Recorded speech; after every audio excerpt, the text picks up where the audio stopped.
यदि नाथ का नाम दया निधि है तो दया भी करेंगे कभी। ओ यदि नाथ का नाम अब गाइए। दया निधि है तो दया भी करेंगे कभी न कभी।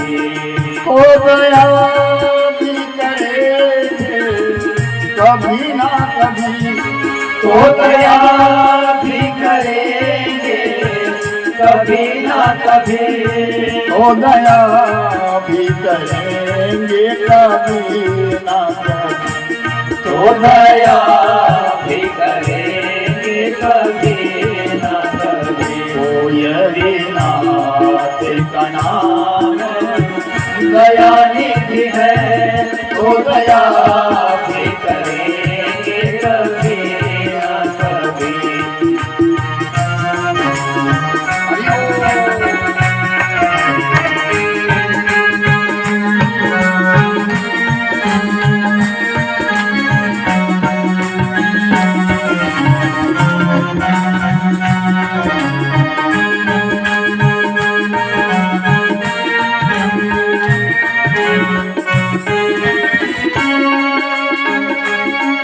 जिस अंग की शोभा सुहावनी है, जिस अंग की शोभा सुहावनी है, जिस श्यामल रंग में मोहनी है, जिस श्यामल रंग में मोहनी है, उस रूप सुधा से सन्निधियों के लिख प्याले भरेंगे कभी न कभी। ओ यदि नाथ का नाम दया निधि है तो दया भी करेंगे कभी न कभी। ओ यदि नाथ का नाम दया निधि है तो दया भी करेंगे कभी न कभी।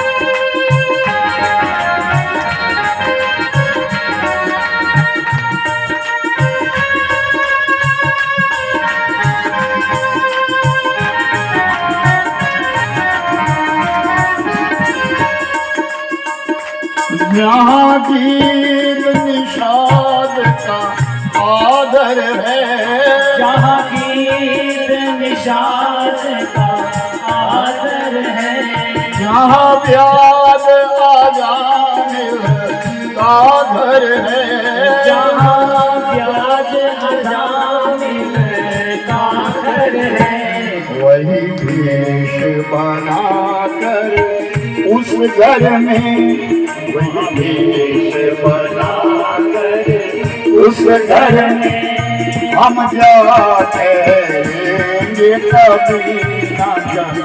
वो यदि नाथ का नाम दया निधि है तो दया भी करेंगे कभी न कभी। वो तो दया भी करेंगे कभी न कभी। वो तो दया भी करेंगे कभी ना कभी। यत्र नार्यस्तु पूज्यन्ते रमन्ते तत्र देवता यत्रास्तु न पूज्यन्ते तत्र विलम्बया। जिस घर में नारी का मान सम्मान होता है वहां देवता होता है, और जहां नारी का अपमान होता है वहां 3 प्रकार के रोग लगते हैं। जहां अनादर होता है वहां जो पुण्य किया भी हो वो भी निष्फल हो जाता है। इसलिए कहा है भार्या मूलम गृहस्थस्य भार्या मूलम सुखस्य च भार्या धर्मम फलावेशा भार्या संतान वृद्धाय। संतान की वृद्धि के लिए स्त्री का होना अनिवार्य है। धर्म करने में सहायक करवाने वाली भार्या जरूरी है, और गृहस्थ का जो मूल मंत्र है वो सही में ही भार्या है, यानी स्त्री है। इंसान मकान बहुत जल्दी बनाता है, लेकिन उस मकान को घर में कौन बदलता है? वो नारी है, स्त्री घर बनाती है। पुरुष मकान बनाता है, स्त्री घर बनाता है। बच्चे अच्छे हो जाए तो वो घर नहीं, वो मंदिर बन जाता है। बेटे अपना मोबाइल बंद कर दो। हाँ, मेरी नजरें बड़ी थी। आपके अच्छे बन जाए तो मंदिर बन जाता है, और अगर बड़े बूढ़े बुजुर्ग भी सब अच्छे हो जाए तो मंदिर नहीं, वो घर स्वर्ग बन जाता है। जिस घर में भगवत नाम लिया जाता है, जिस घर में भगवान की पूजा होती है, जिस घर में अतिथि का सत्कार किया जाता है, जिस घर के दरवाजे के ऊपर एक पानी का कलश नित्य प्रति रखा जाता है, जिस घर में आने वाले का सम्मान किया जाता है, वो घर नहीं, वो गृह मंदिर होता है।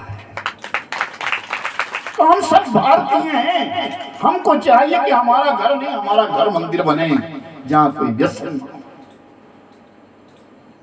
इतनी पवित्रता अगर हम लोगों में रह जाए मेरे भाई, तो भगवान दूर नहीं है, ईश्वर दूर नहीं है। सब कहते हैं ना, मन चंगा कठौती च गंगा, बोलते हैं क्या करना जी, गंगा नहा के, गंगा तो हृदय में। अरे वाह, क्या बात है, तेरे हृदय में गंगा है, तभी तो तू अपराध करता है। नहीं नहीं, कब विचार तो करो, हम कहाँ सोए हैं। भगवान राम अत्रि ऋषि के पास बैठे, उसके पश्चात आगे चले गए, सर्वभंग मुनि मिले। सर्वभंग मुनि के पास जब पहुंचे जाकर के, तो क्या देखा, उनकी कुटिया के बाहर एक हड्डियों का ढेर लगा था।